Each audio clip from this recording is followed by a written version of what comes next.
Hello and welcome to the Fit to Transform podcast, where you learn how to train and diet effectively and, most importantly, how to maintain those results for life, once and for all. I'm Nikias Tomasiello, a transgender training and nutrition coach working online with anyone who's ready for a true lifestyle transformation, anywhere they may be in the world.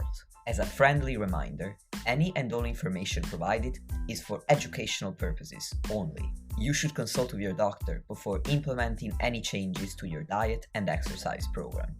With that disclaimer out of the way, thank you for being here. Now grab yourself a cup of tea or pre-workouts and enjoy. Yo, welcome back to the podcast. And thank you so much, as always, for being here. In this solo episode, I want to discuss fat loss plateaus and how to overcome them. First, let's start with a definition. A fat loss plateau is a period of 2 to 4 weeks where you see no changes in your scale weight, pictures, or measurements. I strongly recommend using at least 2 of these methods.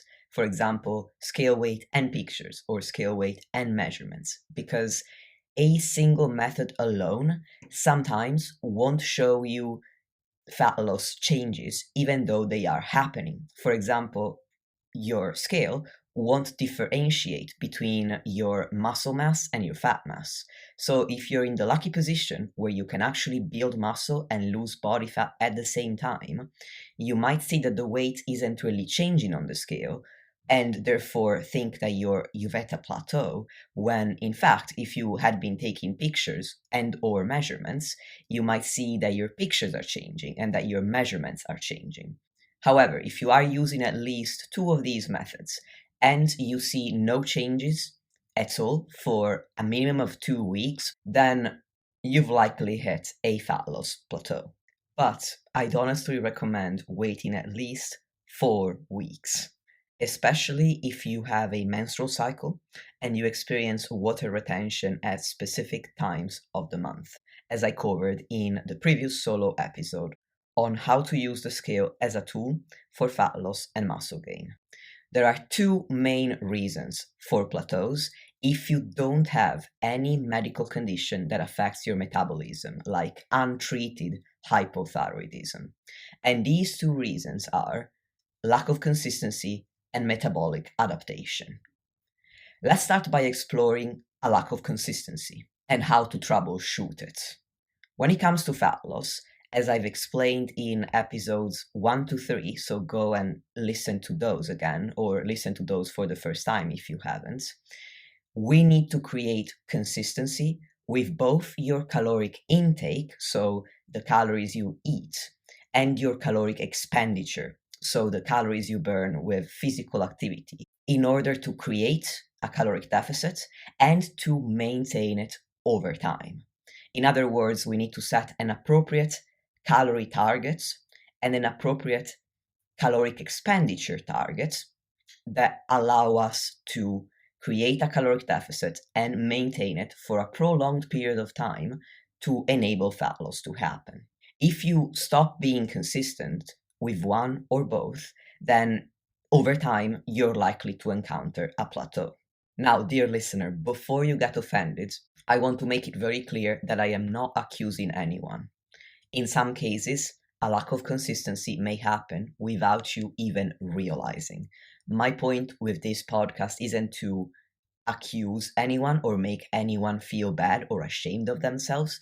It's to help you do an audit of your current process to figure out how to overcome the plateau that you might have hit if you're listening to this episode. So, first, let's consider a lack of consistency when it comes to tracking your food. Tracking your food, your caloric intake, that's the calories in part of the calories in versus calories out equation. To create an effective caloric deficit, using your diet as a tool, if you're using calorie tracking as your main method to accomplish this, you're going to need both consistency of tracking and a certain measure of tracking accuracy. And I covered these aspects and how to maximize them in another podcast episode, which was episode 17, Tracking Calories 101. So if you're not quite sure how to increase your degree of consistency of tracking and accuracy of tracking calories, go and listen to that episode. What I'm going to talk you through now is what I call a calorie tracking audit, where we start by assessing your consistency and then your accuracy of tracking in order to figure out which of these two components, if either, is what might have contributed or caused your current fat loss plateau. So, starting with consistency, have you been tracking your calories every single day to the best of your abilities? If you've been missing days, then your first port of call needs to be to correct course and track 7 days out of 7 without a fault. Don't change any target. Don't change your calorie target. Don't change your cardio or your steps or your lifting workouts. Give yourself 2 solid weeks minimum to track every single day, sticking with the same exact targets, and see if this helps solve your plateau. When you're assessing your tracking accuracy, then you want to consider the following questions. First, have you been tracking everything, including drinks and solid food? Or have you been leaving things out, maybe by accident because you've been forgetting? Have you been weighing your food and scanning barcodes when you couldn't weigh the food? Or have you been eyeballing your portions? Because if you've been eyeballing, you could be off by several hundred calories. In particular, I highly encourage you not to eyeball spreads, oils, sauces, and other liquid food. It's tempting to do so because weighing out liquids and creams and sauces is annoying, to be perfectly honest with you. However, these foods tend to contain a high amount of calories, and being off, even by only 5 to 10 grams, can mean being off by 50 to 150 calories. The easiest and most hassle-free method that I've personally found to track these spreads and these oils is to take your scale and put the spread container on the scale. Let's say that you want to weigh out some peanut butter. Take the peanut butter jar, put it on the scale, and click on the tare button, Tare. This is going to reset the number on the scale to 0. So now, even though the container is on the scale, you're going to see 0 on your scale display. When you take a spoonful of the peanut butter from the jar without taking the jar from the scale is going to show you a negative number. For example, let's say it shows you minus 15 grams. That's the weight of the portion of peanut butter that you took out of the jar. And that's the easiest way I have found that you can weigh your spreads and your oils without too much trouble. Once you've taken these steps and you've completed your calorie tracking audit, then you're going to have a pretty solid idea of whether you need to improve upon your consistency, your accuracy, or both. And again, I would suggest that you change no targets, so your calories stay the same. Your resistance training workouts stay the same. Your cardio and your steps also stay the same. Give yourself 2 solid weeks of improving upon these aspects of your calorie tracking methods. And in many cases, I have found with my clients that this really helps bust many plateaus. Once you've done a calorie tracking audit and you've considered the calories in part of the calorie balance equation, then you want to consider the calories out part of the equation. In other words, you want to do an energy expenditure audit. If your energy expenditure has been going down over time because you haven't been keeping up with your steps and or with your cardio, if you do any cardio, this could have contributed to your plateau. If it is indeed the case and your caloric expenditure is lower than it used to be, then you have 2 solutions. But before I get to those 2 solutions, I would invite you to ask yourself why your caloric expenditure has been going down. If the reason for this reduction is within your control, you simply chose not to prioritize caloric expenditure as much as you used to, then the first solution, which is also the most obvious, is to bring your physical activity levels back up to where you're now meeting your targets. On the other hand, if the reason for this reduction in caloric expenditure is outside of your control, for example, you changed your job and now you're working 10 extra hours per week, it would be worth considering a revision of your initial targets. Lower the targets for steps and/or cardio to what's realistic for your new circumstances. And if you are plateaued, you may need to lower your caloric intake to account for the fact that you're not going to be burning the same amount of calories from activity. Lastly, I want to address the fact that in my experience, it's more common for a plateau to occur from a combination of a reduction in food tracking accuracy and consistency, plus a reduction in caloric expenditure, or from a reduction in food tracking accuracy and consistency alone. Unless somebody is doing a huge amount of steps and or cardio, and all of a sudden they stop all of that altogether. For example, they injure themselves and they are bedridden. It's a silly example because I wouldn't recommend fat loss for somebody who's bedridden, but let's assume that this situation exists in an ideal world where I would recommend that, which is not what I recommend. But for the sake of the example, let's say that you injure yourself and you're now bedridden. Of course, in that case, going from a lot of physical activity to none is going to cause a fat loss plateau. So if the change in physical activity is extreme, so you're doing half or less than half of the steps and cardio that you used to do, then potentially that alone, even if your diet is really on point, could generate a plateau. But in my experience, the majority of fat loss plateaus come from some sort of issue with the diet, and sometimes in combination with a reduction in physical activity. Now, to wrap up how to troubleshoot a lack of consistency, I invite you to not only do the food tracking audit and the energy expenditure audit, but also, and importantly, ask yourself why this lack of consistency has occurred. If you don't ask yourself why, this may happen again because you haven't found a solution to solve the root cause. In my experience as a coach, I found 3 most common reasons why consistency may go down over time. Reason number 1, your goals could have changed.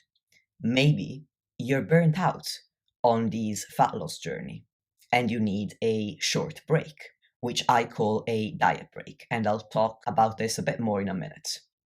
And then after this short break, you're ready to go back to fat loss again.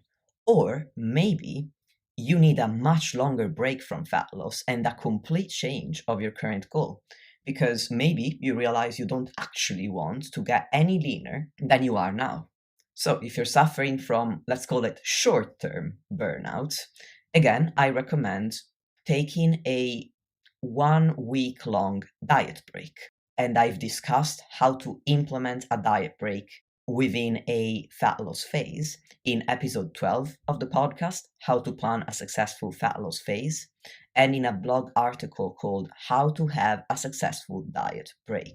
And as always, this and all of the resources that I've mentioned throughout so far, and will keep mentioning the rest of this episode, are going to be in the show notes below. Another common reason for a reduction in your consistency is stress. Stress can actually also contribute to a fat loss plateau because it causes water retention. So it can mask fat loss, particularly on the scale. If you are consistently stressed or chronically stressed for a number of weeks or months at a time, you might see that your weight isn't shifting very much because of this extra water that you're retaining from the stress. In addition, stress deprives you of the headspace that you need to think about being consistent And as a double whammy, it also can increase your hunger and your cravings. In some people, stress makes them not want to eat at all, but in many people, stress causes more hunger, and that won't be a surprise to anyone since we have the term stress eating. Now, depending on the type of stress that you're under, you will need to consider different solutions. When you have a temporary but really big source of stress that you cannot control until it's over, and that could be a move or a change of job where you need at least a couple of weeks to gather your bearings, consider taking a diet break until things settle down. It's easier to stay on top of your fitness goals if your goals are more flexible. And eating at maintenance calories is, by definition, more flexible than eating in a caloric deficit because it's a larger caloric budget. And if you're aiming to maintain your weight, you also need potentially slightly less physical activity than when you're trying to actively lose body fat. Last but not least, if you are eating at maintenance calories, so you're aiming to maintain your weight and not lose any more weight, you're also not going to experience the same amount of hunger that you would experience in a caloric deficit. And you're going to potentially have slightly higher energy levels.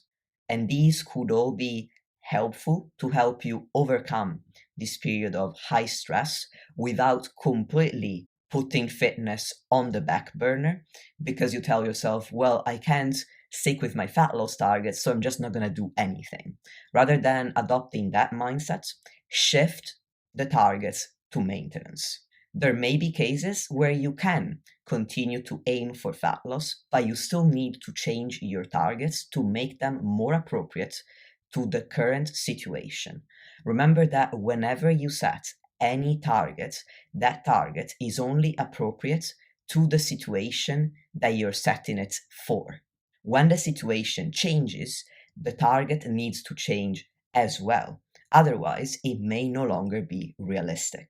So if you have this hugely stressful event coming up, or if you're in the middle of dealing with it, what are some more realistic targets for these temporary circumstances? Yes, if they are easier targets to achieve, then progress is going to be slower. But it's better for progress to slow down than to not have any progress at all because you are trying and failing to achieve targets that are no longer appropriate for you at this time. On the other hand, you may be in a situation where the stress isn't temporary. You are chronically under high levels of stress. In this case, you want to improve upon your stress management strategies. If you know anything about me, you know that I love a good plan. So you're probably expecting me to say something along the lines of, you're going to have to plan these stress management strategies into your life. And that is exactly what I'm going to say. You need to carve out time for stress relieving activities. They could be any activities that you really enjoy. And if you want some suggestions, some evidence-based activities that help manage stress include meditation, spending time outside in nature and in the sun, breath work, yoga, and improving your sleep quantity and or quality as needed. But as I said, you could be scheduling time for any activity that helps you relieve stress, such as reading, listening to music, calling a friend, playing a game. Whatever it is, you're going to have to make time for it. And I know that this is especially hard for people like me who are very high achieving and highly ambitious. And I know from personal experience, because one of the hardest things for me to do is to actually make time to relieve my stress. I'm great, and I'm sure you're great if you're this kind of person, at pushing myself, but I suck at recovering properly. The thing is, you don't build muscle when you're training super hard. You're building muscle when you're recovering super hard. If you're not recovering adequately, you're not going to build any muscle. And in this case, if you're not recovering adequately, you're going to struggle to stay consistent with fat loss. So you need to treat recovery and stress management as seriously as you treat your workouts, tracking your calories, hitting your step targets, and doing all of your cardio. Lastly, the third common reason why you might be struggling with consistency is sleep. If you're not sleeping long enough and or well enough, you can compromise your fat loss progress because inadequate sleep has been shown to drive up appetite and cravings, to make you more fatigued, and therefore less likely to exercise. And it's even been shown to make you lose more weight from muscle mass instead of from fat mass if you're able to stick with the diet. In other words, you really don't want to underestimate the power of sleep when it comes to fat loss progress and recovery. I actually have an entire blog article on this very topic, on how sleep affects fat loss and muscle growth and how you can improve upon it. And the article is titled A Comprehensive Guide to Sleep for Fat Loss and Muscle Growth.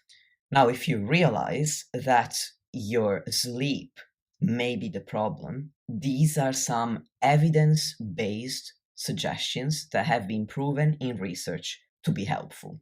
First, most adults seem to need 7 to 9 hours of sleep per night. But this is a general rule of thumb.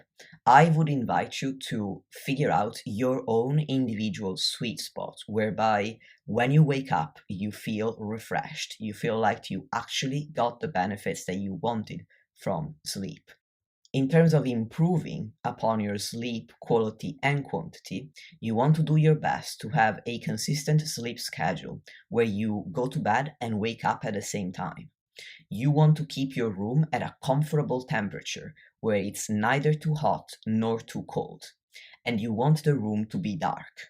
You want to create an effective pre-bed routine. And by effective, I mean that it helps you wind down and fall asleep more easily. I recommend a sleep routine that includes some stress relieving activities. I suggest that you stop using screens at least 30 to 60 minutes before bed, that you avoid eating and also stimulants less than an hour before bed, and potentially that you consider wearing blue light blocking glasses, although there is mixed evidence on their efficacy, so I would recommend trying them for a month and seeing if they make any difference. As a further note on stimulants, let's talk caffeine because that's what most people take as a stimulant. You probably want to avoid caffeine at least 5 to 6 hours before you go to bed, if not even longer, because it seems that caffeine has a half-life of about 5 to 6 hours, which means that 5 to 6 hours after you took a caffeine dose, you're still going to have half of that dose in your system. Once you've considered all of these lifestyle changes, if your sleep still hasn't improved, then as a last resort and ideally as a short-term solution, I would look into sleep supplements. Finally, if you've tried to implement all of these solutions, but you're still missing out on sleep at night for reasons outside of your control, it's possible that short naps of less than 30 minutes may improve your alertness, concentration, and ability to perform. And it's important that these naps are, again, up to 30 minutes only, so that you avoid a phenomenon called sleep inertia, where you wake up and still feel groggy, which can happen when you nap for a bit too long and get into the deeper stages of sleep. So now that we've covered how to troubleshoot a lack of consistency, I'm going to move on to the second reason why fat loss plateaus can happen, and that's called metabolic adaptation. Metabolic adaptation is a phenomenon that occurs when you've been dieting for a long time and or you've lost a considerable amount of body fat. It's a collection of changes called adaptations that result in you conserving more energy. So your body is trying to expend less energy and persuade you to eat more, so increase your energy intake in order to close the gap between your energy expenditure and your energy intake. In other words, your body is trying to negate the caloric deficit that you are trying to create. Importantly, this isn't a negative phenomenon. It is very normal. Our bodies have evolved to resist starvation. It seems like they have a defense mechanism against excessive fat loss that's very, very strong and well developed. It also seems like they have a defense mechanism against excessive weight gain, although that seems to be a little less well developed, which is why developing obesity has become a worldwide issue. If metabolic adaptation has taken place, then you're now in a smaller caloric deficit than you were before. So the solution is to lower your caloric intake, increase your caloric expenditure by doing more steps or more cardio, or a combination of the two. And the option that's best for you will depend on your own circumstances. If you have a sedentary job that takes up many hours and realistically you can't do any more steps or more cardio, you're going to have to reduce the calories that you're eating. On the other hand, if you have the ability to move more and you feel that you would struggle with consistency if your calories got any lower, then you might benefit more from trying to increase your activity levels. However, the reason why I left metabolic adaptation last in assessing the reasons for fat loss plateaus isn't only that it took much less time to discuss, but it's also because increasing your activity levels and or lowering your calories are strategies that are going to make fat loss more difficult for you. And in many cases, an increase in your consistency is going to be enough for you to overcome a fat loss plateau. Whereas many people, as soon as they see a fat loss plateau, they drop their calories and jack up their cardio and physical activity. And what often happens is that one, that wasn't necessary because the problem was that they weren't consistent, not that they had incurred metabolic adaptation. Two, now they've made the diet harder, so it's going to be more difficult for them to stick to it. And three, if the original problem was indeed a lack of consistency, they have not solved this problem, so they're not going to be very consistent with these more challenging targets, so they're still going to be plateaued, but now they're also going to be frustrated because they're going to be thinking that they're working so much harder and still not seeing the results that they want to see. So in my work with my clients, I leave a reduction in calories and or increase in caloric expenditure as a very last resort once I've been through a food tracking audit and a caloric expenditure audit. And in the majority of cases so far in my coaching experience, increasing a client's consistency has been all that was needed to overcome a fat loss plateau. Now, I'm not saying that a fat loss plateau will always be solved by increasing your consistency. Metabolic adaptation most definitely happens. As I said, it is a natural phenomenon. So if you've already done a food tracking audit and a caloric expenditure audit, you've improved your consistency in both areas as much as you could, and you're still plateaued, then unfortunately your only solution is going to be to increase the size of the caloric deficit with more activity, less food, or a combination of both. My point here is that you don't want to resort to an increase in activity and or decrease in calories unless it is absolutely necessary. And that's a wrap for today's episode. I hope that this was helpful, and once again, thank you very much for listening. If you want to connect with me, sign up for my newsletter, or read my blog articles, please check out the links in the show notes. And if you'd like to sign up for one-on-one coaching, there's going to be a link to an application form that you can fill out. Then I'm going to be in touch within 72 hours to schedule a complimentary consultation to discuss how we can work together. Thanks for tuning in, and until next time.